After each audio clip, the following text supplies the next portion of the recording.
Kapapasok lang mga kababayan, truth bomb.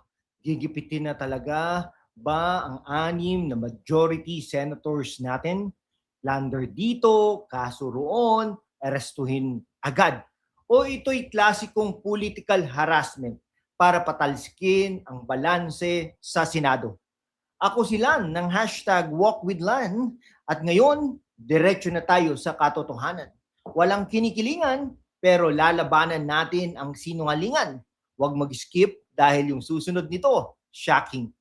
Mga kababayan, lalo na sa mga OFWs at kabataan na nanonood, bakit dapat kayo mag-alala? Kasi yung pera nyo, yung buwis nyo, yung kinabukasan ng bayan ang nakasalalay dito. Kapag ginagamit ang ombudsman at DOJ bilang political weapon laban sa oposisyon o majority bloc, nasaan ang hustisya? Ang majority senators natin sina Jinggoy Estrada, Rodante Marcoleta, Chis Escudero, Joel Villanueva, Bongo at yung iba pa. Tingin natin kakasuhan na sila. Sila yung nagtatanggol sa tunay na reforma laban sa mga agenda na hindi para sa Pilipino. Ngayon, sunod-sunod ang kaso, parang coordinated attack. Mga kaibigan, sa politics, kapag malakas ang isang bloke o block, ginagawa ito. File cases, create noise, weaken them before big votes like impeachment ni Vice President Sara Zimmerman Duterte. Deep explainer tayo, no? Ang kaso kay Senador Jinggoy Estrada. Una, si Senador Jinggoy Estrada, plunder over flood control. Sabi nila, 573 million pesos kickbacks. Pero tanungin natin, bakit ngayon lang lumabas ng malakas? Maraming flood control projects under previous admins na may issues din. Bakit selective? At saka, hinihintay natin ang kaso ng mga taga-lower house. Bakit nauna ang upper house? Considering nauuna sa budget deliberation ang House of Representatives. Nakuha niyo po ba? Ngayon, parang ginagamit para i-pressure ang majority bloc. Selective. Si Jinggoy ay matagal ng alay sa mga reformist voices. Coincidence ba? Deep explainer number 2. Rodante Marcoleta at ang 75 million pesos. Si Attorney Rodante Marcoleta, isang senador, isang matalas na abogado at defender ng karapatan, bigla siyang kinasuhan ng plunder dahil sa campaign donations. Hello? Campaign contributions are normal. Dati, okay lang yan. Ngayon, biglang crime. Si Marcoleta mismo ang nagsabi, I do not fear imprisonment. Ganyan ang tapang ng tunay na public servant. Parang boxer na malakas, kaya binato ng maduming pamamaraan. Hindi na kaya sa debate, kaya legal warfare na lang. Deep explainer number 3. Ang bigger picture, power play sa Senado. 6 o higit pa ang tinatarget. Bakit? Dahil kontrolado ng majority ang Senate presidency under Senate President Alan Peter Cayetano.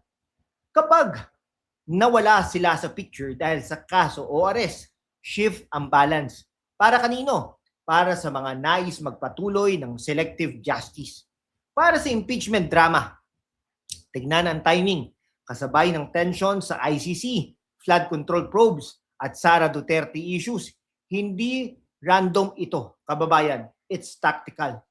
Parang TikTok challenge, no? File a case against majority senators, trending sa opposition.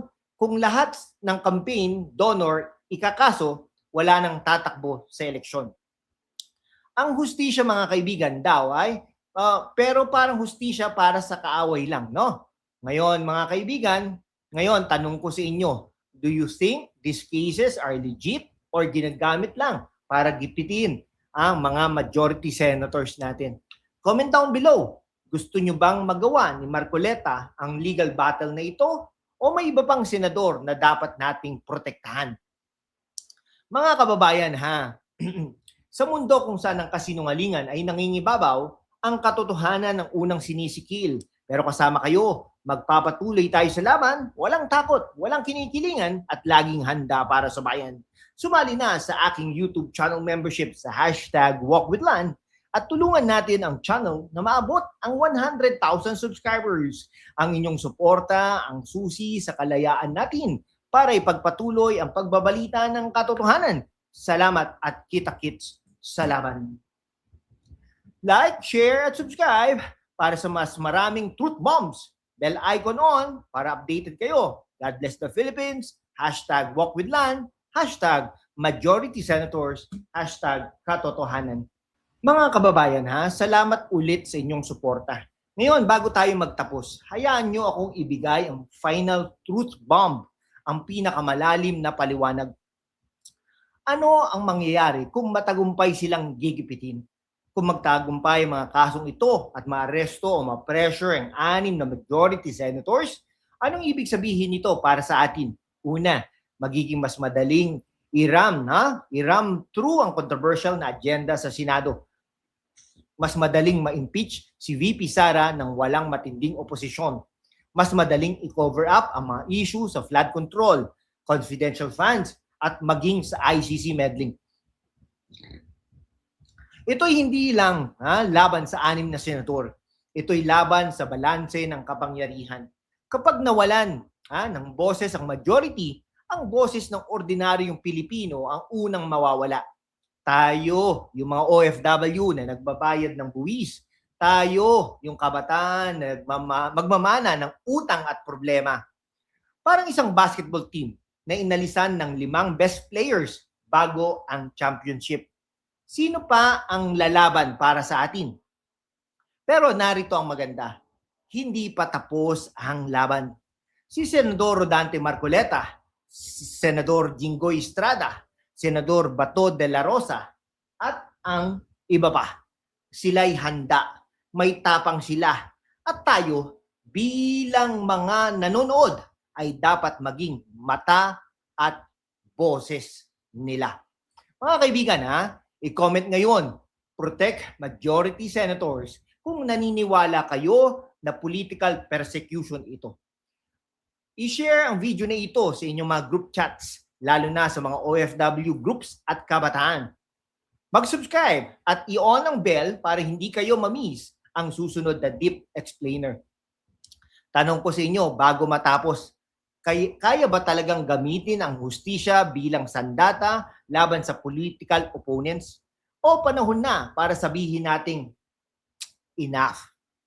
Alam nyo, sa Pilipinas, kapag may kaso bigla, minsan hindi kaso ang problema kundi ang timing. Parang ulan sa tag-raw, bigla na lang bumuhos kapag may eleksyon o power struggles. Ako silan ang inyong truth seeker. Walang kinikilingan, pero laging nasa side ng katotohanan at bayan. God bless you all. God bless the Philippines. #WalkWithLan. #Gipitin Senadores. #Protect the Majority. Hanggang sa susunod na Truth Bomb, laban lang mga kababayan, mabuhay po ang Pilipinas.